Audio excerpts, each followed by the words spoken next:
This is undoubtedly one of the most important construction sites in Europe, if not the entire world. A tremendous undertaking that's been ongoing for nearly 150 years. The objective? To build nothing less than the tallest church in the world.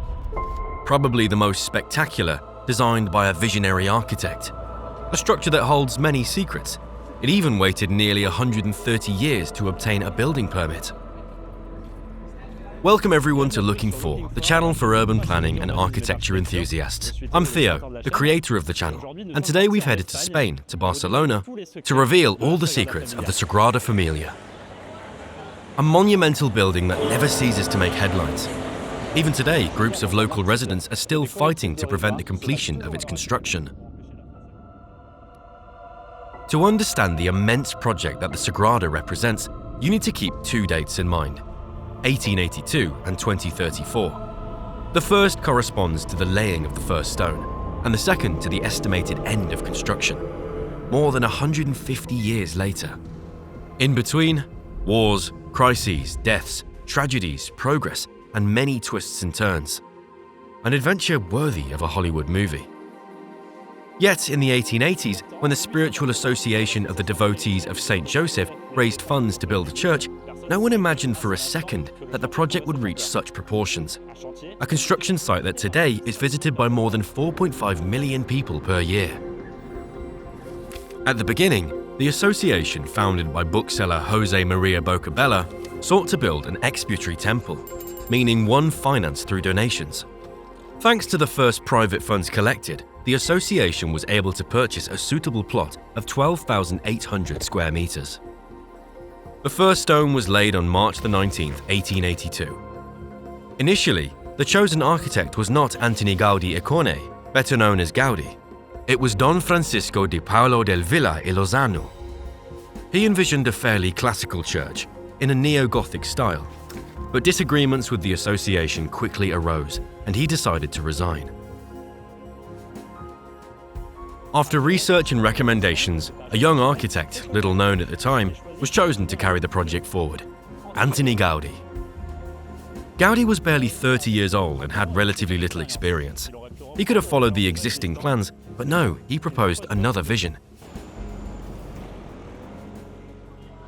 He transformed the proposal into a unique place, a church like no other, resembling the one that stands behind us today. This transition from neo-Gothic style to what would be labelled Catalan modernism takes shape in the crypt of the minor basilica. Begun by the first architect, it would be completed during Gaudí's lifetime. He added his own elements inspired by nature. The crypt contains 4 chapels, in the middle of which stands the altar. Above all, Gaudí intended to give the project a much greater scale by imagining, for example, a structure with 18 towers. Why 18? To represent the 12 apostles, one for the Mother of God, crowned with a 12-pointed star that lights up at night, 4 for the evangelists, and one last, the tallest, in honor of Jesus Christ. This spire, 172.5 meters high, will make the Sagrada Família the tallest church in the world. It will surpass the main church of Ulm, Germany, which reaches 161.5 meters in height.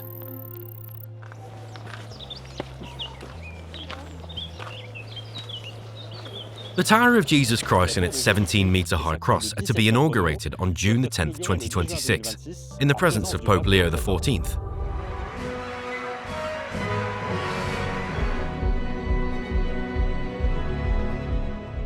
As tall as it is, it does not exceed Montjuïc Hill, which rises to 177 meters. And there is a reason for that. Gaudí believed that the work of a man should never surpass that of God.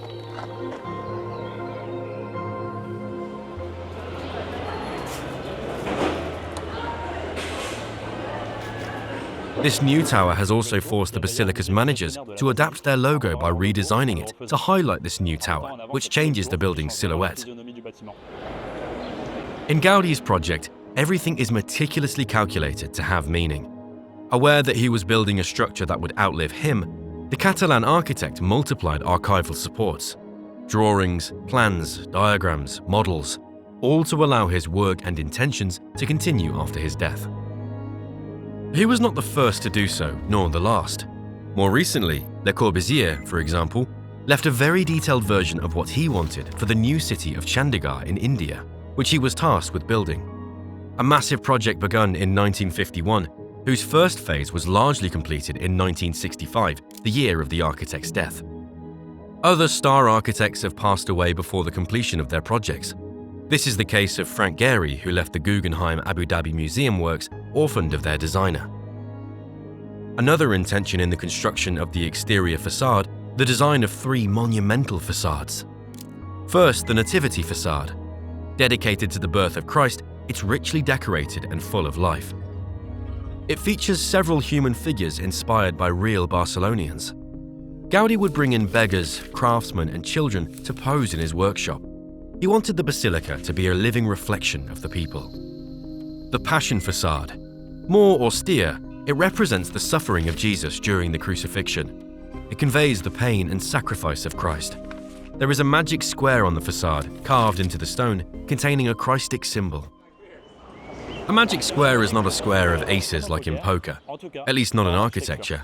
It's an arrangement of numbers in a 4x4 grid where each row, column, and diagonal gives the same sum.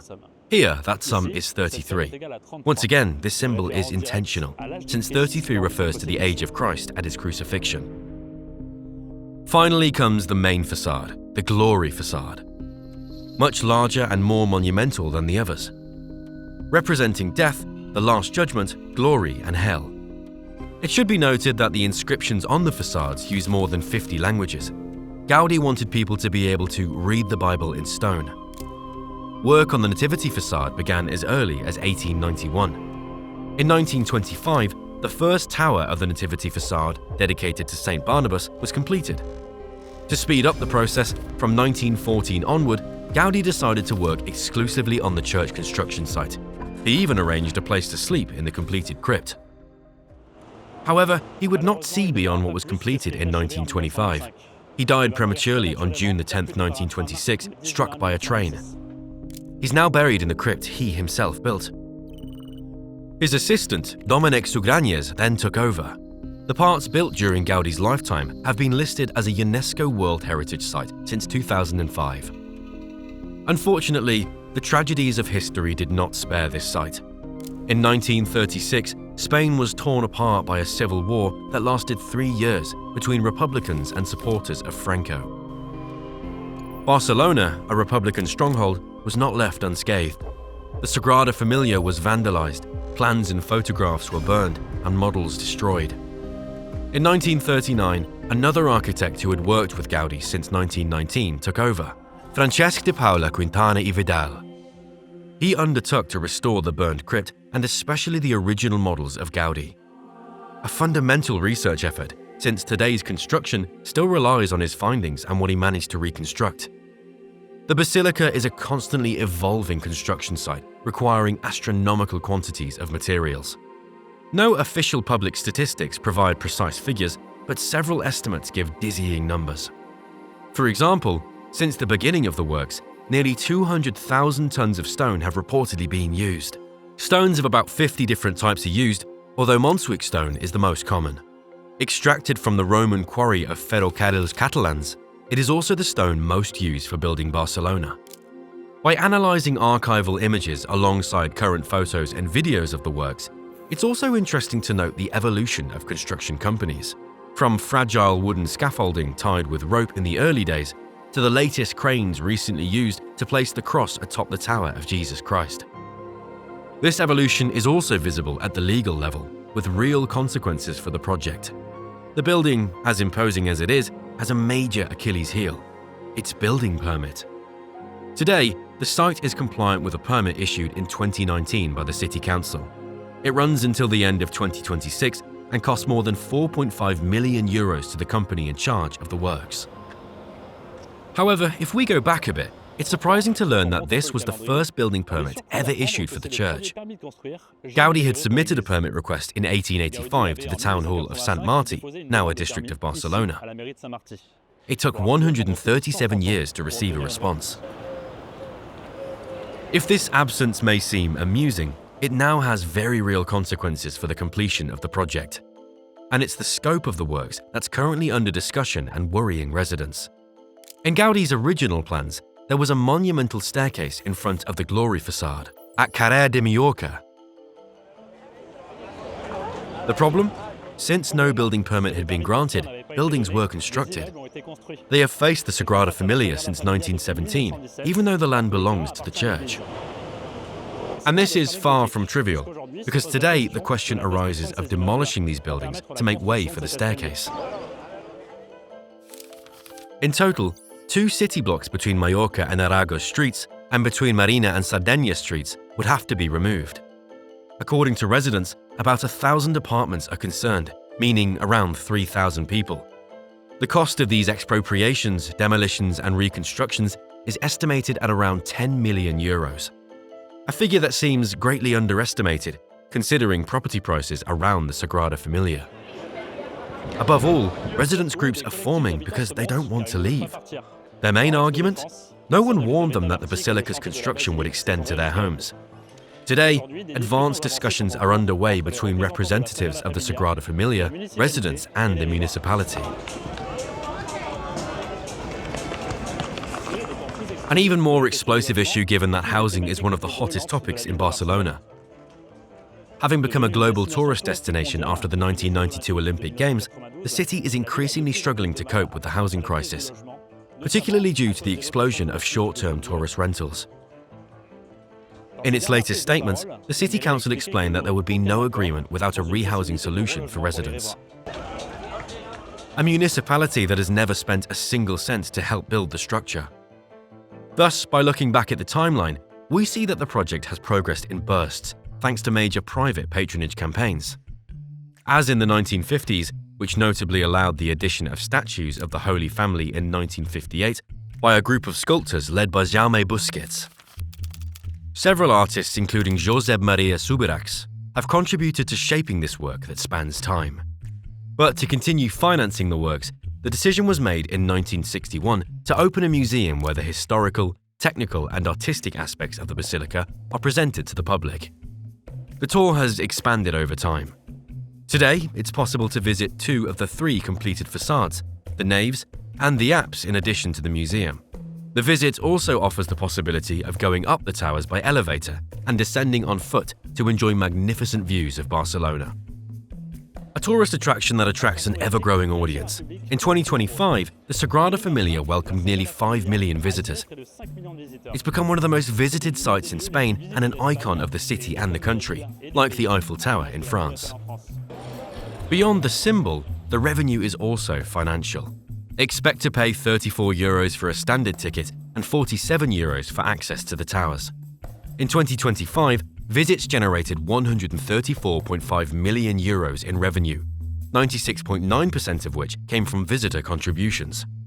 On the expense side, they reached €113.5 million, with 51.7% devoted to construction and works and more than 30% to project management. A recurring question concerns the overall cost of the project since its beginning. Taking into account inflation, successive work stoppages, wars, the pandemic, it's practically impossible to give an accurate figure. However, several estimates circulate, ranging from several hundred million euros between 400 and 500 million, a figure to be taken with caution. Active participation has notably allowed the interior of the building to be almost completed. And it's no exaggeration to say that the result is absolutely exceptional. Designed as a true forest of stone, the interior is organized around 5 naves, including the central nave, which is higher, and connected to a transept 60 meters long and 45 meters wide. In total, 36 columns spread out in branching forms, imitating trees and supporting the entire structure. Behind the transept are the choir, then the altar, widely illuminated by stained glass windows, the main source of natural light. The entire layout forms a Latin cross about 90 meters long. Once again, Gaudí's design is symbolic. The columns rising and branching out evoke both nature and spiritual elevation. Some of them pay tribute to the apostles and evangelists. Faithful to his approach, Gaudí favors curved and organic forms inspired by living things, rejecting straight lines as much as possible. The stained glass windows play an essential role in the experience. Their colors change throughout the day, with cooler tones in the morning and warmer ones in the afternoon. creating an atmosphere conducive to contemplation. The most spectacular moment remains the end of the day, when sunlight passes through the basilica and reveals its full richness. Today, the site is considered a fully functioning religious place. Indeed, this minor basilica, according to official terminology, was consecrated by Pope Benedict XVI in 2010. At that time, the works were still expected to end in 2026. Symbolically, the date of June 10, 2026 had been targeted, corresponding to the centenary of Gaudí's death. But delays, notably due to COVID, have ultimately pushed the date back significantly. The works are expected to continue for several more years, even until 2034, according to several estimates. The current chief architect, Jordi Fauli, who has held the position for 10 years, stated in February 2026 to the press that with the completion of the Tower of Jesus Christ, we are close to 80% of the overall construction. To reach 100%, the painful question of the monumental staircase in front of the Glory facade will have to be resolved. But other works are underway. There is notably the cloister. It will include 2 sacristies at the ends, one of which is already built, and in the middle, a chapel dedicated to the Virgin, the Chapel of the Assumption, which will open onto the street and remain open at all times.